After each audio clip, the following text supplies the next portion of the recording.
국민 여러분, 최근 우리 경제는 수출과 생산을 중심으로 견실한 성장 흐름을 보이고 있습니다. 북핵 리스크, 통상 이슈 등 대외 위험 요인에도 불구하고 국가 신용평가소로부터 우리 경제가 안정적이라는 평가를 받고 있고 금융시장도 양호한 모습을 보이고 있습니다. 다만 내수 회복세가 아직 충분하지 않고 대외 여건의 불확실성도 여전한 상황입니다. 정부는 성장세를 유지하면서 일자리, 성장의 선순환 구조를 정착시키기 위해 소득주도 성장과 혁신성장을 핵심 정책 과제로 추진 중에 있습니다. 이러한 정책이 성공적으로 추진되기 위해서는 대내외 리스크에 대한 안정적인 관리가 매우 중요합니다. 특히 가계부채 문제는 그간 주요 해외 기관, 신평사 등이 지속적으로 제기해온 우리 경제의 주요 리스크 중 하나입니다. 그간 가계부채의 질적 구조가 개선되어 당장의 시스템 문제로 이어질 가능성은 낮지만 GDP 대비 규모가 크고 빠른 증가세가 지속되고 있어 선제적인 대응이 필요한 상황입니다. 주요 선진국의 통화정책 정상화 등으로 인해 본격적인 금리 인상 국면에 접어들 경우에는 금리 변동에 취약한 고위험 가구와 자영업자의 어려움이 가중될 수 있어 보다 세밀한 관리가 필요합니다. 따라서 이번 대책은 금융 측면뿐만 아니라 채무자의 상환 능력과 구조적 증가 원인에 대한 종합적인 접근을 통해 가계부채 문제 해결의 큰 틀을 마련하였습니다. 우선 총량 측면에서 가계부채 문제가 단시간 내에 해결될 수 있는 사안이 아닌 만큼 시간을 두고 꾸준하게 추진하여 점진적인 연착륙을 유도하겠습니다. 또한 실태 조사를 토대로 차주별 맞춤형 지원 방안을 마련하여 상환 부담을 덜어주고 재기의 발판을 제공하여 적극적인 경제활동 참여를 유도해 나가겠습니다. 가계부채 해결을 위한 정책 방향에 대해서 보다 상세하게 설명드리겠습니다. 첫째, 총량 측면에서 가계부채 연착륙 유도입니다. 가계부채 증가 속도를 점진적으로 낮춰나가겠습니다. 갚을 수 있는 범위 내에서 빌리도록 하는 원칙을 세우겠습니다. 차주의 소득과 주택담보대출 상환 부담을 보다 정확히 반영할 수 있도록 새로운 DTI 제도를 내년 1월부터 수도권과 주택법상 조정 대상 지역에 시행하겠습니다. 제도 개선 과정에서 선의 서민 실수요자들이 애로를 겪지 않도록 보완 장치도 마련하겠습니다. 18년 하반기 중에는 은행권부터 DSR을 여신 관리 지표로 도입하여 모든 대출에 대한 원리금 상환 부담을 감안해 대출이 이루어지도록 유도하겠습니다. 최근 빠른 증가세를 보인 취약 부문을 리스크도 집중 관리하겠습니다. 제2금융권 주택담보대출의 질적 구조 개선을 위해 우선 5천억 원 규모의 정책 상품을 연내 출시하여 장기 고정, 분할 상환으로 전환해 나가겠습니다. 중도금 대출의 경우 사업성이 있는 사업장에는 자금이 원활하게 공급되도록 유도하되 주택도시보증공사 등 공적 기관의 보증 비율을 10%포인트 추가로 낮춰 합리적인 여신 심사가 이루어지도록 하겠습니다. 자영업자 대출이 특정 업종에 쏠리지 않도록 11월까지 편중 리스크 완화 방안을 마련하고 최근 증가하고 있는 부동산 임대업자 대출에 대해서는 여신 심사 가이드라인을 도입함으로써 과도한 대출에 대해서는 분할 상환토록 유도하겠습니다. 디딤돌 대출, 보금자리론 등 정책 무기재에 대해서는 서민층 실수요자에 대한 혜택은 확대하되 공급 규모는 합리적으로 조정하는 방향으로 12월까지 개편 방안을 마련하겠습니다. 이러한 리스크 관리 노력을 통해 향후 가계부채 증가율을 추세적인 증가율 전망치보다 매년 0.5에서 1%포인트 낮춰 최근 2년간 두 자릿수 증가에서 8%대 내외의 증가로 연착륙되도록 하겠습니다. 아울러 가계부채의 질적 구조 개선을 위해 고정금리와 분할상환 대출 비중을 지속 확대해 나가겠습니다. 둘째, 차주별 맞춤형 지원입니다.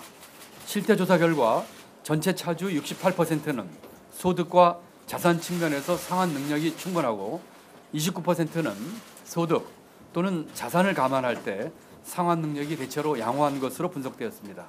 그러나 약 3%에 해당하는 32만 취약차주는 소득과 자산이 부족하여 원리금 상환 부담이 높거나 자산 대비 부채가 많은 것으로 파악되었습니다. 연체가 발생한 차주에 대해서는 현재 6 내지 9% 수준의 연체 가산금리를 선진국 수준인 3 내지 5% 수준으로 대폭 인하하고 주택담보대출 연체자의 주거 안정을 위해 담보권 실행을 최대 1년간 유예하도록 하겠습니다. 신용회복 지원 프로그램에 참여하여 성실히 채무를 상환하는 경우에는 원금 감면 및 이자율을 조정하는 한편 소액대출, 신용카드 발급 등 금융활동을 지속 지원하여 정상적인 경제활동을 할 수 있도록 하겠습니다. 정상적으로 채무를 상환 중이지만 채무 상환에 어려움을 느끼는 차주에 대해서도 원리금 상환 부담을 낮추겠습니다. 글로벌 금리 상승 여파로 인해 국내 대출 금리가 과도하게 인상되지 않도록 대출 금리 산정 체계 합리화 노력을 지속하고 가산 금리 등 대출 금리에 대한 관계 기관 모니터링도 강화하겠습니다. 법정 최고 금리를 현재 대부업법 27.9%, 이자제한법 25%에서 24%로 인하하여 고금리 부담을 경감하는 한편 저리의 4대 서민 정책 자금과 중금리 사이돌 대출을 지속적으로 확대 나가겠습니다. 내년 1월부터 실업, 폐업 등 일시적인 이유로 채무 상환에 어려움을 겪는 경우에는 최대 3년간 원금 상환을 유예하여 연체 위험을 낮추겠습니다. 경영상 애로를 겪는 자영업자에 대해서도 1조 2천억 원의 규모의 저리 대출 프로그램을 통해 금융 부담을 줄여나가겠습니다. 채무 상환이 불가능한 차주에 대해서는 소각 등 적극적인 채무 조정을 통해 경제적 재기를 지원하되 무조건적인 채무 탕감은 지양함으로써 도덕적 해이를 최소화하겠습니다. 특히 국민행복기금이 보유한 40만 명, 1조 9천억 원의 소액, 장기 연체 채권의 정리 방안과 함께 민간 대부업체들이 보유한 소액, 장기 연체 채권의 정리 방안도 11월까지 마련하겠습니다. 장기간 연체 부담과 채무 독촉 등으로 정상적인 경제활동이 어려운 차주들에게 경제활동에 참여할 수 있는 발판을 제공하는 것은 사회적 비용을 줄이고 우리 경제의 역동성 유지에도 도움이 될 것으로 기대합니다. 셋째, 서민금융상담 인프라를 대폭 확충하여 서민 취약계층이 보다 쉽게 금융상담을 이용할 수 있도록 적극 지원하겠습니다. 일부 지자체에서 운영 중인 금융복지상담센터가 전국으로 확산될 수 있도록 지원하고 서민금융통합지원센터를 확대하겠습니다. 서민금융상담기관과 고용복지플러스센터 간 연계도 강화하여 채무조정과 함께 가능한 복지 서비스, 일자리 지원 등 종합적인 지원이 이루어지도록 하겠습니다. 또한 주요 금융기관 전국 지점에 서민금융상담반을 운영하고 한국은행, 금감원 등도 별도 상담 창구를 운영토록 하겠습니다. 특히 금융권과 협조하여 서민금융 상담에 대한 홍보 노력을 대폭 강화하여 몰라서 혜택을 받지 못하는 일이 없도록 하겠습니다. 존경하는 국민 여러분, 채무로 인해 어려움이나 고통을 받고 있다면 조금 더 주저하지 말고 상담기관에 도움을 받으시길 당부드립니다. 채무와 관련된 법률관계 등이 복잡하여 개인만의 힘으로 해결하기 어려운 경우가 많고 시간이 지날수록 해결할 수 있는 방법을 찾기도 더욱 어려워집니다. 어제 제가 직접 상담 현장에 가서 일일 금융상담사로서 상담을 해보니 상담센터에 연락하고 찾아오는 것만으로도 많은 용기가 필요했다는 말을 들었습니다. 정부가 함께 고민하고 해결할 수 있는 방법을 찾도록 노력하겠습니다. 용기를 내주시면 함께 고민하고 상담하면서 적어도 앞으로는 몰라서 혜택을 못 받는 일이 없도록 하겠습니다. 한편 가계부채 문제의 근본적 해결을 위해 소득을 높여 채무 상환 능력을 제고하는 등 구조적인 대응에 대한 정책적 노력을 집중하겠습니다. 소득주도 성장, 일자리주도 성장 등 새 정부 경제정책 방향을 차질 없이 이행하여 근본적으로 가계 상환 능력을 높여 나가겠습니다. 혁신형 창업 촉진, 신산업 육성 등을 통해 양질의 일자리 창출을 지원하고 최저임금 인상으로 저임금 근로자의 실질 가계소득을 높여나가겠습니다. 주거, 의료, 통신, 교육비 등 핵심 생계비 절감도 강화하겠습니다. 신탁 방식의 주택연금 제도 도입을 통해 고령층의 소득이 안정되도록 하고 연기금 투자 확대, 리츠 공모 활성화 등으로 부동산에 대한 직접적인 투자 유인을 낮춰나가겠습니다. 현재 6% 내외에 불과한 공적 임대주택 비율을 22년까지 OECD 평균 수준인 9% 수준으로 높여서 가계 중심의 임대주택 공급 구조도 개선하겠습니다. 존경하는 국민 여러분, 가계부채 문제는 다양한 원인이 복합되어 있어 긴 호흡을 가지고 대응해야 합니다. 이번 대책을 통해 마련된 큰 틀에 따라 시행 성과를 지속 평가하고 시장과 끊임없이 소통하면서 필요한 부분은 적극적으로 보완해 나가겠습니다. 국민 여러분의 적극적인 이해와 지지를 당부드립니다. 감사합니다. 예, 지금부터 기자단 질의응답 시간을 갖겠습니다. 네, 자 김동연 경제부총리의 가계대책, 종합대책 발표 내용 들어보셨는데요. 지금 가계부채 경제 위협 주요 리스크 중에 하나다. 증가세가 빨라서 지금 선제 대응이 필요한 시점이다. 이런 얘기를 했고요. 그렇습니다. 크게 보면은 지금 점진적으로 증가율이 지금 8% 정도 이거를 조금 내외로 연착륙을 유도하겠다 이런 내용이 하나 있었고요. 그래서 이제 대출을 좀 어렵게 하겠다 이런 내용이 있었고, 그다음에 채무 상환 어려운 분들을 위한 보완책도 함께 마련하겠다. 전체적으로 보면 크게 보면 이런 내용인 것 같습니다. 네, 정리를 좀 해주시죠. 네, 핵심은 그 가계부채 연착륙 대책과 그다음에 취약차주 자영업자 지원 프로그램인데요.